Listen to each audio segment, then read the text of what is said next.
بسم الله الرحمن الرحيم. الحمد لله الصلاة والسلام على رسول الله الكريم أما بعد.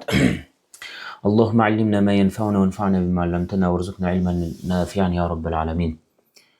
Мына бүгүн экинчи сабагыбызды өтүп баштайбыз. Кудай буйруса, кече өткөн сабактар вujud туурасында өткөнбүз.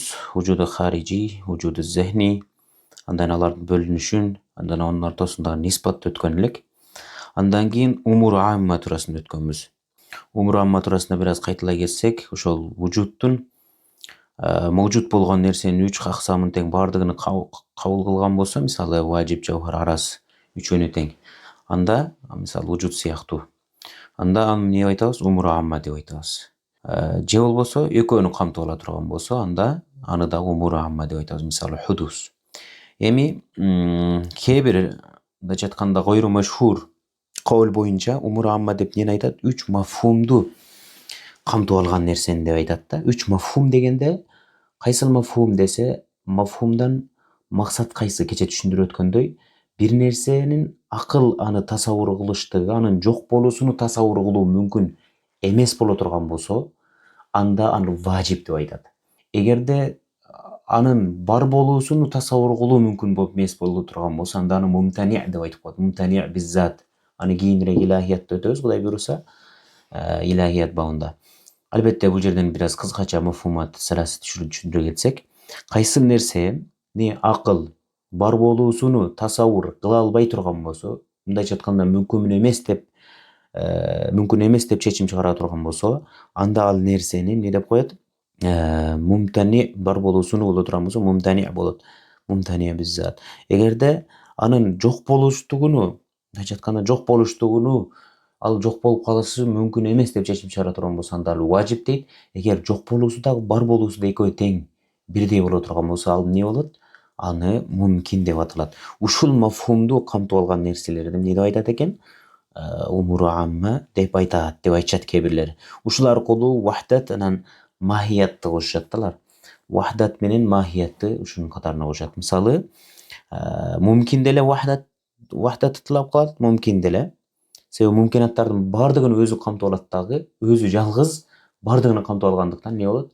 Ал вахдат болот. Важип деле вахдатты талап кылса, ошондой эле мумтани деле вахдатты талап кылат. Ошондой эле үчөөнү да тең, важиптин деле махияты, мумкин деле махияты, мумтанинин деле махияты болот деген мааниде болуп, ошол 3 нерсени камтып алган. Эми ошол умур амманы өткөндөн кийин ошол умурларды бул жерден мусанниф рахматулла алейхи ошол умурларды бөлүп кетип жатат.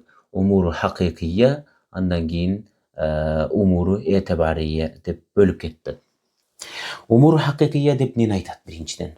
Умуру хакыйкия деп ушул фанда иштетилип атканда, умуру хакыйкия деп иштетилгенде, мисалы будан эмне мурат болот десе, бир хия ма якуну мавжудан би вujudin асилин, бекем болгон бир күчтүү вujud менен бар болгон нерсе, вujud менен мавжуд болгон нерсе, ошол умуру хакыйкия болуп эсептелет.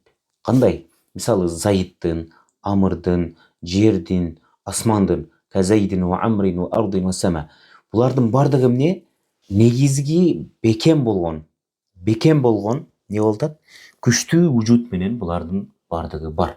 Мындайча айтканда, буну бир мындайча айтканда бекем бар болуусу кандай? Аны сен зейниңе алып келесиңби же келбейсиңби? Зейиндер бар болобу, болбойбу? Ал инсан эмне? Инсан жана башка ошондой табигый нерселердин баардыгы эмне? Ошол эмне бар болуп тура берет. Эч качан бирөөгө муктаж эмес бул нерселер. Эми умуру этибария деген нерсе эмне? Умур этибария вujud асилий, мындайча айтканда бекем вujud аркылуу мындайча айтканда акыл аны этибарга ала турган болсо, бул жерде муктаж этибарий нерсе, бул муктаж эмнеге? Акылга муктаж болот да.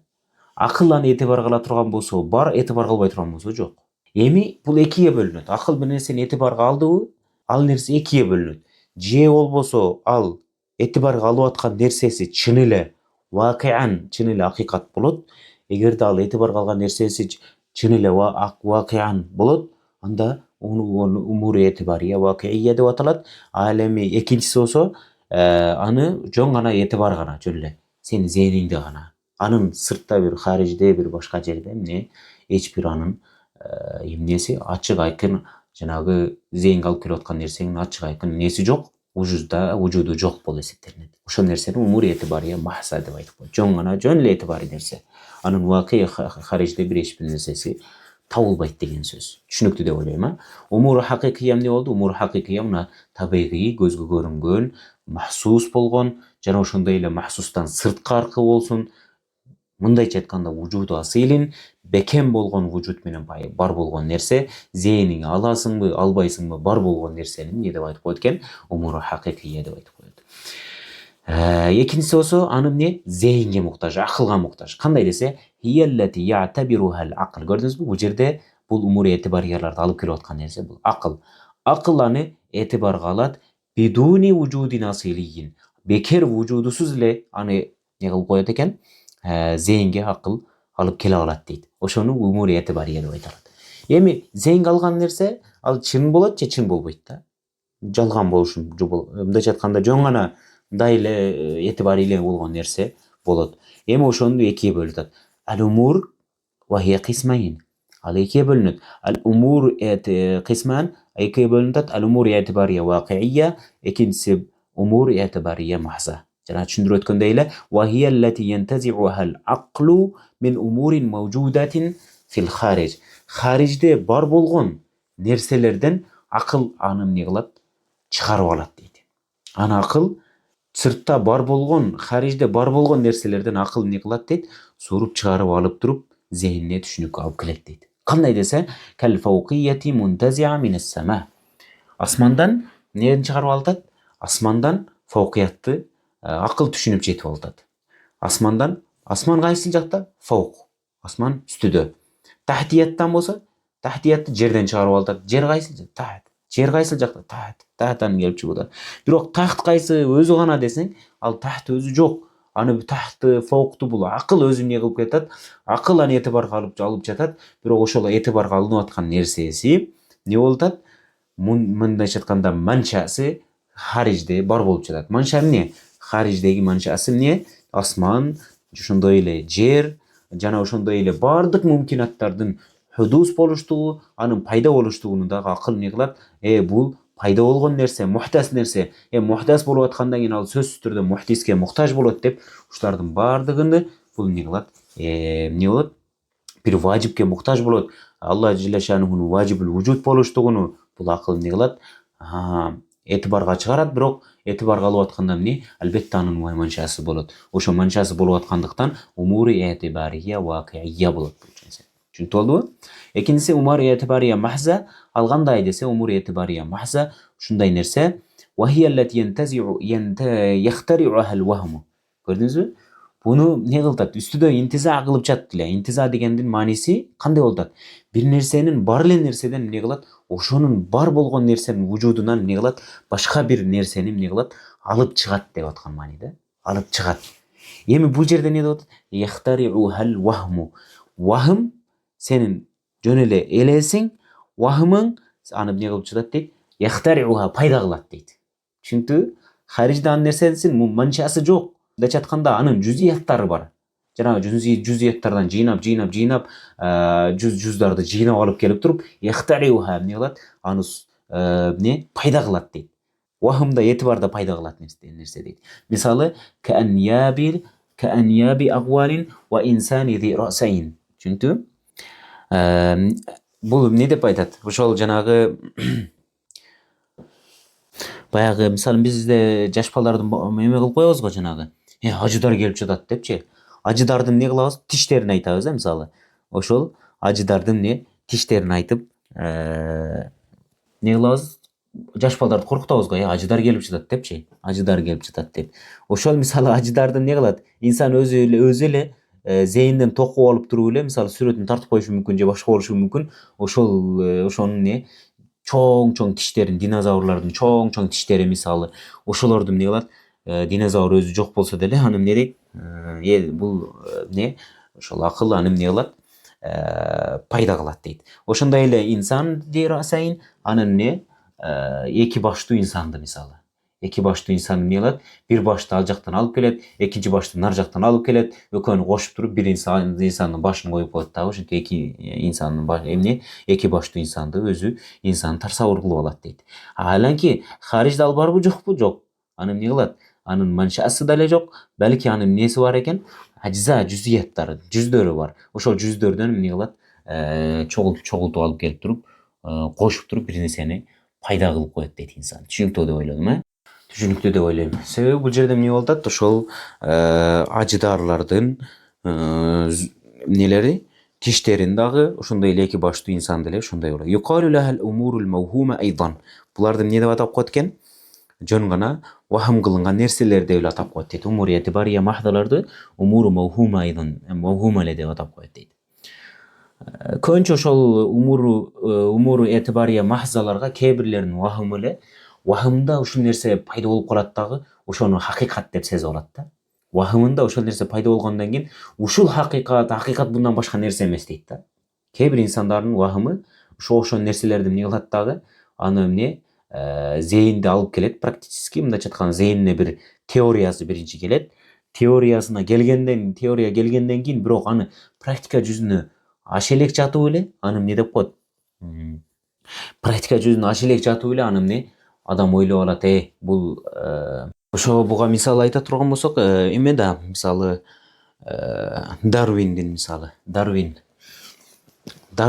ою.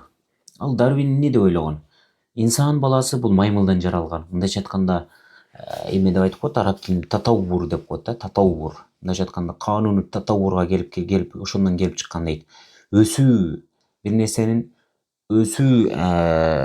өсүүсү аркылуу өсүп келип жатып олтуруп эмне кылды? Акырында инсан акылдуу болгон инсан пайда болуп келип чыкты деп ойлогон да ал. Ошонун ойлогондугуну эмне деп сайенс тилинде мындайча айтканда илимий тил менен айтканда англисчеси hypothesis деп айтып коет да. Ал деген эмне дегеним? Мындайча айтканда теорияга ишке аша элек, бирок ошондой илимге талкууга түшкөн учурунда ошентип айтылып калат да. Андан кийин ошону хакыйкатка жакындаткан үмүт пайда болгондо аны эмне деп коет?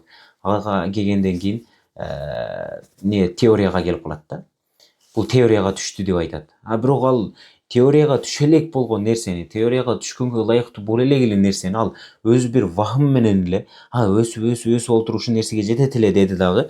Ушул нерсеге эмне деп коет? Жөн гана вахымдары. Вахым кандай десең, маймылдын буттары, колдору, инсандын буту колдоруна окшош экен, инсандын башына окшош экен, кыймыл аракеттери анча-мынча окшош экен. Ошолорго окшогон нерселерден инсандын вахымы нени алды? Дарвиндин вахымы аны эмне кылды? Ихтира кылып алды, чогултуп алды дагы. Бул значит, канча бир жыл алдын ушул маймылга окшош эле инсан болгон экен деп туруп эмне кылды? Ошону вахымга алданып, ошол нерсени эмне кылган? Мындайча айтканда умуру этибари вакыйя деп ойлоп алды да. Эми ошону ойлоп алды дагы инсандардын бардыгы анын аркасынан эмне? Канчасы адашып кеткендер жок эмес. Кийин келди дагы эмне кылды? Вахымда жөн гана умур этибария махза болгондук себептен буну эмне кылып чыгат? Кийинки келгендер уже буну эмне кылат? Сайенстагы баягы илим өнүккөндөн кийин буну жокко чыгаргандар азыркы күндө толтура. Буну ачык айкын түшүндүк деп ойлойм. Бир нерсе мындайча айтканда бир умур этибария вакыйя бир нерсе ишке ашып туруп, толук практика жүзүндө да ишке ашып туруп, ошол нерсе иш жүзүндө ашырылган учурда аны эмне деп коет? Буну тилде эмне деп? Лаф деп коет да. Мындайча айтканда канунга айланып калды дейт. Бул канунга айланып калды. Бул эреже ушундай деп туруп ошол эрежени эмне кылып коет? Ошентип сабит кылып коюп коет. Буну түшүндүк деп ойлойм. Андан кийинки нерсе умур иттифакия. Эми умур иттифакияны түшүнүштүк үчүн биринчиден умурларды билип алышыбыз керек. Мындайча айтканда бир нерсенин, мындайча айтканда эки нерсенин сабап жана ошол мусаббаптын ортосундагы ошол сабап менен мусаббап ушундай пайда болот, 3-4 түрдө пайда болот да. Бир нерсенин сабабы табыла турган болсо, анын аркасынан мусаббабы келиштиги 4 түрдө болот да. Биринчиси Birinchisi al daimiy bo'ladi, ikkinchisi aksariy, ko'pincha o'shunday bo'ladi.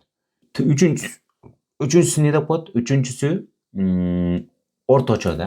Dashat qanday keda paydo bo'lsa, keda paydo bo'lmay qoladi. 4-tinchisi bo'la turgan bo'lsa, aqalli, o'tala kam. Kim paydo bo'ladi? Paydo bo'lishligi kim o'tala. O'shuni aytadi-da. Birinchi o'shalardan birinchilarini deb qo'yadi. Birinchilarini zatiy deb qo'yadi. Sabab bilan musabbabni kun o'rtasidan yeri doimiy to'g'ri bor. Dashat qanday aksar jana doimiy bo'la turgan bo'lsa, unda ne deb qo'yadi? Zatiy deb qo'yadi. Sababi zatiy deb aytib qo'yadi. Ikkinchisi oxirgi bunday aytganda oxirgi ikki suratda aytdik-ku. Birday musaviy bo'la turgan bo'lsa, javob bo'lsa aqalli bo'yicha foydalana turgan bo'lsa, o'sha narsani sabab ittifoqiy deb aytib qo'yadi. Qaramiz. Nima deydi? Umur ittifoqiy o'shol bir narsaning o'kon o'rtasidagi bayag'i baylanishi e'tiborlari o'kon o'rtasidagi ne umurlarim ne bo'lib qolsa, hiyallati la takunu daimatan va la aksariyatan. Ko'rasiz, o'kon rad qilib qo'ydi-da. Daimiy bo'lsa, sabab bilan musabbabga qaray. Sebeptin musabbabga borishligi daimiy bo'lmay turgan bo'lsa, jana aksariy bo'lmay turgan bo'lsa, ne deb qo'yadi ekan? Umur ittifoqiy deb qo'yadi. Umur ittifoqiy degani, shunday bo'lib qoldi degan so'zda. Bo'lib qoldi, bunday ittifoqan bo'lib qoldi. Bir topal kelib qoldi degan so'zda.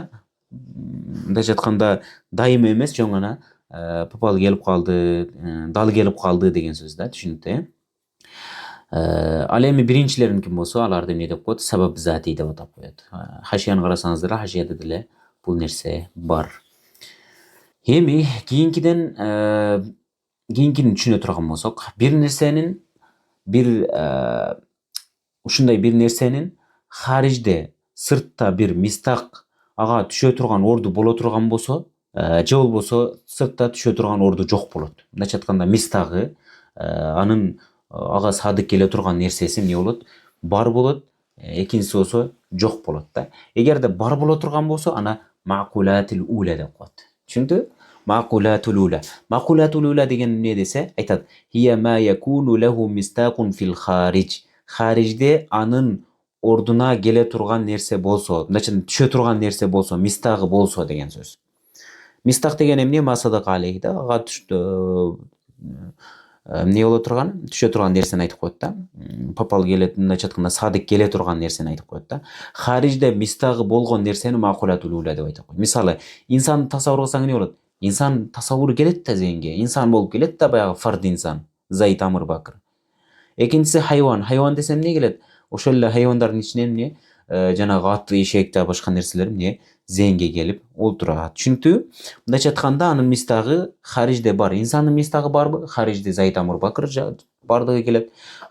Hayvondiki bormi? Bordigi keladi. Tushunib bo'ldi. Ikkinchisi ma'qulatu saniya deb qo'yadi-da. Ma'qulati saniya degan nima desa, hiya ma la yakunu lahu mistaqun fil xarij. Ustunkunla teskarida xorijdan mistag'i bo'lmaydi. Misoli, insonning kulli bo'lishligi, insonning nov'iy bo'lishligi bulardan ne qiladi? Saniyan, bunday aytganda ikkinchidan keladi degan so'zda. Birinchi, xorijdagi mistaqlarning barligini olib olamizdagi, olib olgandan keyin inson значит bir o'zining bir bo'lgan narsalarga barligini ham ne qiladi? Birinchi ereja tuziladi-da. Ereja tuzilgani qanday? Qaysi narsa haqiqatlari bir bo'lgan narsalarga barligini sadiq dal kela turgan bo'lsa, anda uni no' deb aytib qo'yamiz dedi-da. Ushul erejani olib kelib turib, inson narqasini ulashtirdik-da, al insanu naw'un deb. Inson no' ekan. Endi insonni qanday no'ga chiqardik? Insonni xorijda qarasak, xorijdagi Zayd Amir Bakr no' emas. Biroq biz ikkinchi aqldan ikkinchi tarafini, bunday ikkinchi tasavvurda keladi-da. Birinchi tasavvur ne bo'ladi? Inson Zayd Amir Bakrning barligini qaraymiz. Zayd Amir Bakrning barligi ne? Haqiqatlari bir bo'lgan, bir bo'lib turib inson uning üstüne tushganda значит inson ne ekan? No' ekan deb turib, ikkinchi bunday aytganda saniyan kela turgan bo'lsa, o'sha sebepten ne qilib qoladi? Ikkinchi bo'lsin, uchinchi bo'lsin da ketaveradi. O'sha birinchi mistaq, andan keyin ikkinchi, bunday aytganda ikkinchi tasavvurlikda kelgan narsalarda bu ne deb qo'yadi ekan? Ma'qulatu saniya deb aytib qo'yadi. Albatta, ushul turasida buni mantiq izlaydi. Mantiq ilmi izlaydi-da. Kulli, nov'iy, jins, fasl deb ne ularning barligini ne izlaydi? Ani mantiq ilmi izlaydi bularning barligini. Ma'qulatu saniyani. Tushunibdi? Ikkinchi, andan keyingi quvvat bilan fe'l. Quvvat bilan fe'lni tushunishlik uchun bu narsani tushunish kerak-da. Bir narsada bir narsaning isti'dodi bo'ladi. бир нерсенин жөндөмү болот. Ошол жөндөмүнө карай, эгерде ошол жөндөмү ишке аша турган болсо, аны фе'л деп айтып коет да. Ишке ашты деген сөз фе'л бил фе'л. Түшүнүктүбү? Эгерде аны ишке аша элек да, бирок анын мүмкүнчүлүгү бар, мындайча айтканда истидаты жөндөмү бар боло турган болсо аны бил кува деп коет. Түшүнүктүү деп ойлойм, а? Аны эми эрежеге салайлы эми. Ал кува, кува деген эмне айтат? Имкану хусули шей. Бир нерсенин пайда болуусунун мүмкүн болуштугу. Мындайча айтканда, мумтани да эмес, важип да эмес, балки мүмкүн боло турган болсо аны кува деп коет. Түшүнүктүбү? Экинчиси, ал фе'л. Фе'л ал хусулу фи ахадил азмина. Үч замандын бирөөсүндө түшсө, не? Кече түштү, бүгүн түштү, эртең түштү мисалы да. Бүгүн түштү, эртең түштү мисалы. Келер чак учурчак же болбосо эмен бирөөсүндө бир практически ишке аша турган болсо эмне болуп калат экен? Үч замандын бирөөсүндө практически ишке аша турган болсо аны эмне деп коет экен? Аны фе'л деп айтып коет экен да. Түшүнүктүү? Ошондуктан кувват деген бул истиадаттын аты да. Исмун ли истиадатил васфи фи шей. Бир нерседе сыпаттын менин жөндөмүнүн аты да кувват. Жөндөмүнүн аты. Бул мисалы китабат, жазуу деген инсандын жөндөмү болот, а? Жаңы төрөлгөндө инсан эмне? Бил кува жазууга бардыгы эмне? Жөндөмү бар. Эми жөндөмү бар болгондон кийин эми ал ишке ашырып жаздыбы? Значит, бул инсан эмне болду? Бил фе'л катиб болуп эсептелинет. Түшүнүктүү, Андан кийинкиси ишараны айтып кетет. Булардын бардык истилахтар башында бул эмне болуп атат? Айтып кетип аткандыгынын себеби бул табиаттарга жана ошондой эле илахият дейсизби, башкалардын бардыгына бул эме катарында да, мабади катарында да, башталгыч катарында бул эмелерди эмне катар менен эмес, балки мындай эле умурду баштады дагы, умуру амма, умуру хакикия, этибария, андан кийин иттифакия деди, андай макулатты баштады, макулатул ула, сания деп кетет. Кувват фе'лди бахс кылып жатат. Андан кийин ишараны бахс кылат. Ушуларды бахс кылып, ар жерден чокуп бахс кылып аткандын себеби бул ушул айтылып аткан терминдер, булардын бардыгы кийинирээк ишке түшөт да. Кийинирээк биз кийинки нерселерди эмне зээнибизге алып келип, кийинкилерди түшүнүштүк үчүн, мына максудту түшүнүштүк үчүн булар зарыл болгон нерселерден. Ошондуктан башынан ушул керектүү терминдерди айтып кетип жатат. Эми ишара деген эмне? Биринчи түшүнөлү. Ишара деген бир нерсеге ишара кылуу. Мындайча айтканда, бир нерсеге багуу деген сөз да. Мындайча айтканда бир нерсеге бир эмне кылуу? Ийип көрсөтүү деген сөз да. Түшүнүктүбү? Ошону айтат да. Ал филлога ал имау иля шей. Бир нерсеге ишара кылыштык. Мындай белгилеп коюштук деген сөз да. Эми бунун эки түрү бар да. Бири хис аркылуу, мына өзүбүздүн сезүү органдарыбыз менен белгилейбиз. Мындайча айтканда ишара кылабыз. Экинчиси эмне кылат? Акыл менен белгилейбиз да. Түшүнүктүбү? Белгилөө деп түшүнсөк, мындай кичине биздин тилибизге эмне? Ушул ишара дегендин, ишараны хиссия менен экөөнүн бардыгы ушул белгилөө деген нерсе менен аныктасак болот да. Кандай десе, айт азыр эми караңыз эми. Түшүнүү ачык айкын түшүндүрүп берип атат мынакей. Вахия кисман, эки түрдө болот. Ал хиссия, аклия. Хиссия деген эмне? Ал хиссия деген эмне? Эмне? Тиги сезүү органдары менен 5 орган бар го. Ошолор менен ишара кылыштыкты айтат. Хия таъину шей бил хис. Бир нерсени сезүү менен эмне? Сезүү органы менен, сезүү күчү менен эмне кылышты? Бир нерсени дайындаштык. Бианнаху хуна, бул жерде, бул же болбосо тиги деп белгилештикти ишара хиссия деп айтып коет. Түшүнүктүбү? Хада, залика, тилка, улаика кете берет. Залика таъин. Ошол таъин деген эмне? Таъину шей бил хис деди да, ошону дайындоо дегендин, мындайча айтканда белгилөө дегенде, бул кандай мааниде десе, айтат, таъин ушундай болот дейт. Бил имтидадил мавхумул ахиз минал мушир ал мунтахи ила мушари илей. Бул жерде муширден чыккан, муширден алынган, ишара кылдыңыз да, өзүңүз элестетиңиз. Алдыңызда китеп турат. Китепке колуңуз менен ишара кылдыңыз, манжаларыңыз менен. Бир манжаңыз менен ишара кылсаңыз, мисалы, бир манжаңыз менен ишара кылдыңыз. Сизден келип чыккан ахиз эмне деп? Муширден келип чыккан мавхум, бир зээндеги бир созулган бир нерсе. Имтидат деген эмне дейт? Созулган, созулуп чыгуучу нерсени айтат, имтидат депчи. Ялат, созулуусу кандай десе, кандай созулуп барат десем, эмне дейт? Бул жерден чыкты муширден. мушар илайхке барып токтойт, кетепке барып токтойт да. Сиз бир нерсени ишара кылсаңыз, сиздин колуңуздан бир сызык барып туруп не кылат, имтидат. Сызык чыгат дагы барып туруп ошол баягы түшкөн жерге тиет, тийгенден кийин адам наркадам инсан көрө турган болсо ошону эмне кылат? Вахымында элестетет да, тигини көрсөтүп атат деп. Тигини деп кантип билип жатат? Аны мүмкүн нарактагы нерсени көрсөтүп атканы башканы жок. Ошол баягы сиздин колуңуздан келип чыгып аткан сызык, баягы мавхум болгон вахми сызык, акыйкаты жок ал, түшүнүктүбү? Этибари. Ошол барып келип чыгып туруп ошонун үстүнө түшкөндүк себептен аны эмне деп айтып атат? Чыгып аткандыгы себептен бул имтидаттын имтидады мавхума ошол нерсени белгилеп жатат. Түшүнүктүү болуп атабы? Ушинтип. Ушуну жаттап алыш керек да. Ошол таинден кандай? التعيين ذلك التعيين بالامتدال. ушундай дайындоо болот. بالامتداد الموهوم الآخذ من المشير المنتهي إلى مشار إليه. المنتهي бул имтидат эмне болот? Сыпат болот, Түшүнүктүү деп ойлойм, Кийинкиси. Хиссиялар менен бардыгы. Мисалы, көз менен көрсөтүп кое турган болсо, эми ошол имтидат ар түрдүү болот. Кээде хат келип чыгат, кээде сатх келип чыгат. Мисалы, китебиңиз менен көрсөтсөңүз барып сатх барып жабышы мүмкүн. Же болбосо чоңураак нерсе менен иши кыла турган болсоңуз, ал эмне болот? Дагы башка нерсе менен болушу мүмкүн. Ар кандай хатти, сатхи дагы кете берет, жисми дагы болуп кете берет. Түшүнүктүү, Кийинкиси ишаратул аклия. Ал ишара аклия деген эмне десе, таъйину шей бил акл. Акыл менен бир нерсени дайындаштык. Ишара аклия деп эмеде деле өткөнбүз, мулла шарх мулла жамиде деле эмне анын туурасында бир аз таъйин шей бишей деп ошол жакта эмне бир аз болсо дагы бахс кылынган.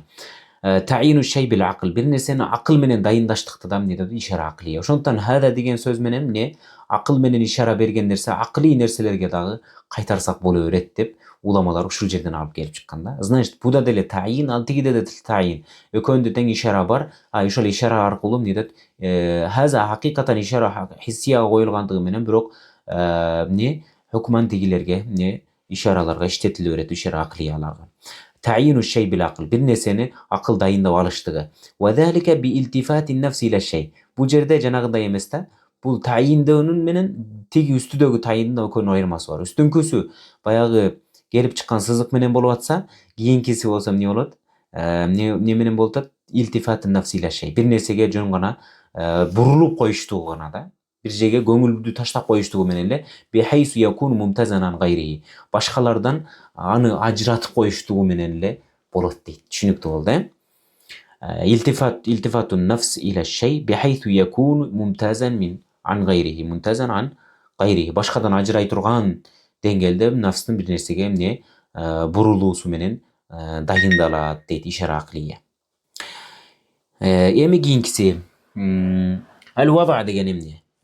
Бул илимде вада деп иштетилип аткан нерсени, ишара хиссияны кабыл алган нерсени айтат да. Вада деп, түшүнүктүбү? Ишара хиссияны кабыл алган нерсе ал-кабул лил ишаратил хиссия. Ишара хиссияны кабыл кылуу ваза болуп эсептелинет.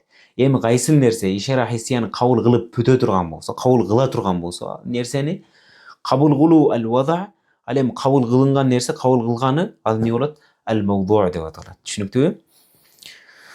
Эми бул жерден айтат al-qabulu lil isharatil hissiyya. Ишара хиссияны кабыл кылуусу дейт. Мындайча айтканда бир өз алдынча бир болуштугу, өз алдынча болуп калыштыгы да. Сиз азыр көзүңүзгө көрүнүп аткан нерселердин бардыгын эмне ишара хиссияны кабыл алат. Ишара хиссияны кабыл алат. Ошондой эле дагы башка нерсе дагы акылыңыз эмес, балки эмне жанагы хиссияты хавасул хамса менен бардыгы менен захири хавас хамса менен бир нерсени эмне кыла турган болсоңуз, ишара кыла ала турган болсоңуз, ошонун кабыл кылган нерсе ваза деп айтылат дейт. Андан кийинкиси махал анан мавзу. Түшүнүшүбүз керек буну. Ал-махал деп айтат, эмнени айтат десе, масрал жаухар. Жаухардын кирип алган орду дейт да, түшүнүктүбү? Жаухардын кирип алган орду. Ал кайсы десе, ай ас-сурату жисмия. Жаухар кайсы нерсе? Сурату жисмия. Сурату жисмия кирип алган, масра. Кирип алган орду. Ошону махал деп айтып коет. Түшүнүктүбү? Кирип алган ордуну махал деп айтып коет. Ушуну эле түшүнүп туралы, кийинирээк Кудай буйрса жогоруда кийинки сабактардан дагы ачыгыраак түшүнүүгө келет. Ва юқалу лахул хаюла. Ошол махалды хаюла деп айтып коет. Махал деп айтып коет. Аны эмне деп айтып коет экен? Хаюла деп айтып коет да. Ва хуа мухтажун илал хали сари фихи. Анын ичинде кирип аткан халга өтө муктаж болот булчу. Ал өзүнүн бир сүрөтүнү көрсөтө албайт да эч качанчы. Бир вujudunu бир нерсеге эмне ишара хиссияга алып келип көрсөтө албайт. Качан көрсөтө алат десе, сурети жисмия келип анын ичине кире турган болсо, ошондо анан ал махал өзүнүн ордун көрсөтө алат. Аны махал деп да айтабыз, аны хаюла деп да айтабыз. Кыскача ушинтип түшүнөлү. Башында ушу түшүнүк менен жаттап алсаңыздар, Кудай буйруса кийинирээк пайда берет. Андан кийин мавзу деген эмне? Мавзу деген ушундай нерсе, ва хуа махаллул аразул мухтас бихи. Мухтас бихи аны менен өзгөчөлөнгөн бир араздын махаллыны мавзу деп айтып коет да. Өзгөчө ошол мавзу менен эле биргеликте эмне кылат? Мавзу менен эле хас болгон эмне араздын махаллы, араздын орду. Мисалы, каттаубли савади вал баяд, ошол эмне кийимдин, материалдын кийимдин ошол кара актын орду болуштугу сыяктуу дейт. Бул эме кийимдин кара болуштугу, кара бул эмне кылып атат? Араз келип туруп, кара эмне араз ошол өзгөчөлөнгөн орду кайсы эмне кийим болуп жатат. Ошол кийимди эмне деп коет экен? Мавзу деп айтып коет экен. Ва хуа мустагнин анил араз, бул аразга эч качан муктаж болбойт. Аразга эмне эч качан муктаж болбойт. Эми бул мавзу менен аразды биз ошол тиги мантыкта деле айтып баяндап жүрөбүз. Араз менен мавзу ошол мантыктагы иштетилип аткан эле жанагы тиги нерсе. Мисалы, ошол эч качан бул муктаж болбойт. Мисалы, топунун карасы деле бар, агы деле бар. Ак болуштугу лазым деген нерсе дагы жок, башка нерсеси деле жок.